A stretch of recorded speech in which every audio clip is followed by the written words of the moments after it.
नमस्कार। आज देश की तमाम फटाफट खबरों में आपका स्वागत है। कोरोना संकट और वैक्सीनेशन पॉलिसी को लेकर सुप्रीम कोर्ट और दिल्ली हाई कोर्ट लगातार सख्ती बरत रहे हैं। बुधवार को जहां सुप्रीम कोर्ट ने एक मामले में कहा कि कोई चुपचाप बैठकर मूक दर्शक नहीं बना रह सकता है, वहीं दिल्ली हाई कोर्ट ने वैक्सीनेशन को लेकर और भी सख्त टिप्पणी की। हाई कोर्ट ने इस बात पर जोर दिया कि भारत में जरूरत की पूर्ति के लिए बहुत स्कोप और इंफ्रास्ट्रक्चर मौजूद है, जिसका इस्तेमाल नहीं किया जा रहा है। कोर्ट ने कहा कि कोविड-19 वैक्सीन बनाने के लिए जरूरी स्रोतों को दबाकर बैठे अधिकारियों पर हत्या का मामला चलना चाहिए, क्योंकि इससे इतनी ज़्यादा मौतें हो रही है।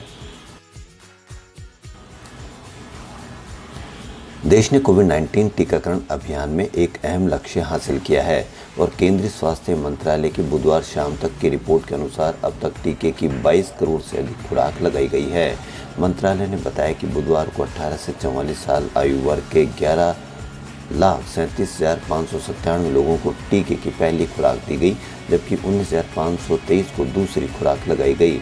मंत्रालय ने बताया कि देश में टीकाकरण के तीसरे चरण की शुरुआत से अब तक 37 राज्यों और केंद्र शासित प्रदेशों में 2,25,40,803 लोगों ने कोविड-19 की पहली खुराक और दूसरी खुराक ली है।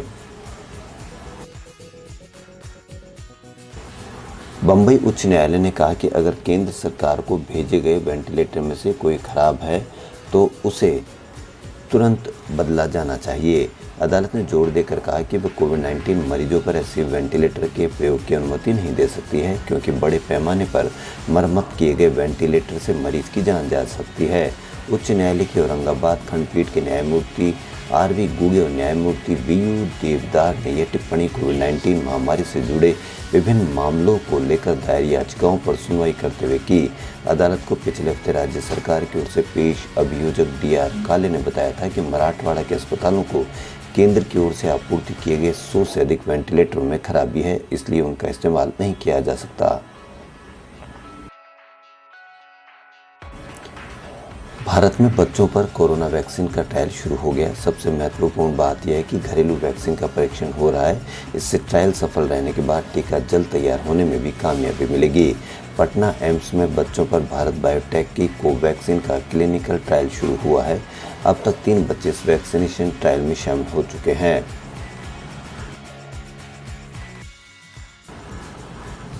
दिल्ली के आम आदमी पार्टी की विधायक आतिशी ने आज कहा कि अभी भी दिल्ली के पास 18 से 44 साल आयु वर्ग के लिए वैक्सीन नहीं है। जिन्होंने मई के महीने में पहली डोज ली थी, उनके सेकंड डोज की तारीख आ गई है। उनके पास केवल प्राइवेट अस्पताल का ऑप्शन है, जहां महंगे दाम पर वैक्सीनेशन लगाई जा रही है। 45 साल से अधिक के लिए दिल्ली में वैक्सीनेशन जारी है। इस आयु वर्ग के लिए उपलब्ध कोवैक्सीन से हम केवल सेकंड डोज दे रहे हैं। केंद्र सरकार से अपील है कि जल्द से जल्द वैक्सीन सप्लाई करें। उन्होंने कहा कि health care workers, frontline workers और 45 साल से ज़्यादा उम्र वालों के लिए एक दिन का ही कोवैक्सीन स्टॉक है।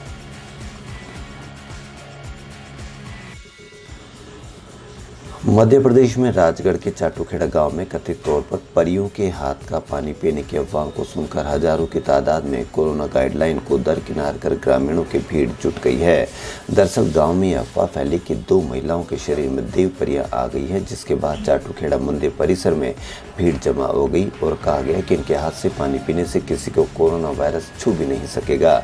जिन्हें कोरोना है वो ठीक हो जाएगा। देखते ही देखते ये खबर कस्बे समेत आसपास के गांव में फैल गई और वहां बड़ी भीड़ इकट्ठा हो गई। सोशल मीडिया पर वीडियो वायरल होने के बाद कलेक्टर ने भी सख्त कदम उठाते हुए पुलिस को दोषियों के खिलाफ मामला दर्ज करने के आदेश दिए हैं।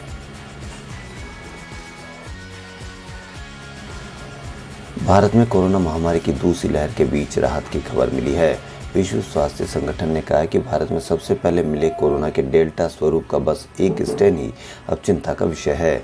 उसकी बाकी 2 स्ट्रेन का खतरा कम हो गया है। कोरोना के स्वरूप को B1617 के नाम से जाना जाता है और इसी की वजह से भारत में कोरोना की दूसरी लहर में इतनी अधिक तबाही देखने को मिली। यह ट्रिपल म्यूटेंट वेरिएंट है, जो कि यह 3 प्रजातियों में है। वायरस का डेल्टा स्वरूप सबसे पहले भारत में पाया गया और यह 3 स्वरूप में बटा है। इससे पहले मंगलवार को प्रकाशित कोरोना साप्ताहिक अपडेट में WHO ने कहा कि B1617-1 और B1617-2 स्वरूपों के लिए उपलब्ध आंकड़ों का इस्तेमाल कर इस साल 11 मई को यह पता लगाया गया है।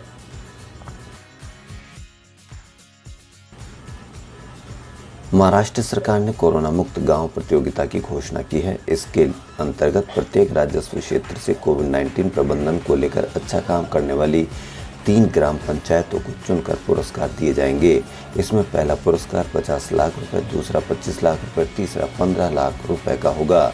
दरअसल मुख्यमंत्री उद्धव ठाकरे ने इस संक्रमण को फैलने से रोकने के लिए कुछ गांवों की ओर से किए गए प्रयासों को हाल ही में तारीफ की थी और मेरा गांव कोरोना मुक्त पहल की घोषणा की थी।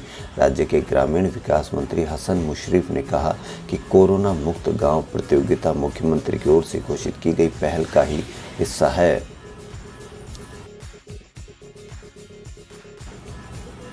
एक्ट्रेस जूही चावला की 5D टेक्नोलॉजी के खिलाफ दायर याचिका पर दिल्ली हाईकोर्ट ने बुधवार को ऑनलाइन सुनवाई की।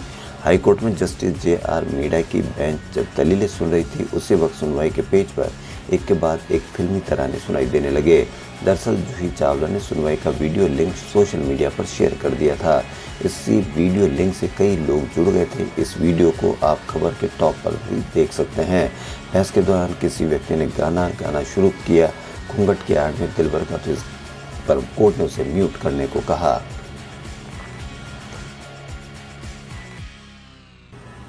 पिछले 24 घंटे में देश में 1,33,048 लोगों की कोरोना रिपोर्ट पॉजिटिव आई है। इस दौरान 3,204 लोगों की संक्रमण की वजह से मौत भी हुई। राहत की बात यह रही कि 2,31,277 संक्रमित ठीक भी हुए। इस तरह एक्टिव केस यानी इलाज करा रहे मरीजों की संख्या में 1.01 लाख की कमी हुई है। मंगलवार को देश में अरुणाचल प्रदेश, मणिपुर, मिजोरम को छोड़कर बाकी सभी राज्यों और केंद्र शासित प्रदेशों में नए संक्रमितों से ज़्यादा संक्रमित ठीक हुए हैं।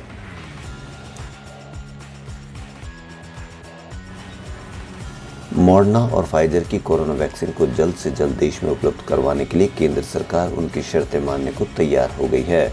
Drugs controller general of India ने कहा कि अगर इन कंपनियों की वैक्सीन को बड़े देशों और वर्ल्ड हेल्थ ऑर्गेनाइजेशन से इमरजेंसी यूज की मंजूरी मिल गई है तो भारत में उन्हें लॉन्चिंग के बाद बीजिंग ट्रायल की जरूरत नहीं है।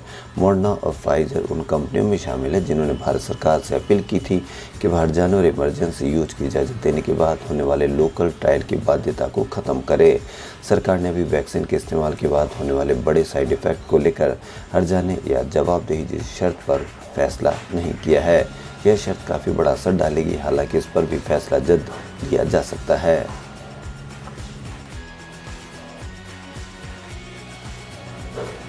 फिल्म एक्टर टाइगर श्रॉफ और दिशा पाटनी के खिलाफ मुंबई पुलिस ने FIR दर्ज की है। दोनों को मंगलवार 1 जून को मुंबई के बैड स्टैंड पर दोपहर 2 बजे के बाद कार से घूमते हुए पकड़ा था। तब पुलिस ने दोनों के डॉक्यूमेंट चेक करके छोड़ दिया था, लेकिन दोनों ही पुलिस को दोपहर 2 बजे बाद घर से निकलने की कोई ठोस वजह नहीं बता पाए थे। बुधवार रात को मुंबई पुलिस से सारे पहलुओं की जांच के बाद दोनों के खिलाफ FIR दर्ज करा दी गई। मुंबई पुलिस के अनुसार दोनों एक्टर्स के खिलाफ धारा 188 के तहत केस दर्ज किया गया है। अभी इस मामले में कोई गिरफ्तारी नहीं की गई है। खबरों फिलहाल इतनी। यदि आपको हमारा चैनल पसंद आए तो लाइक, सब्सक्राइब और शेयर अवश्य करें। धन्यवाद।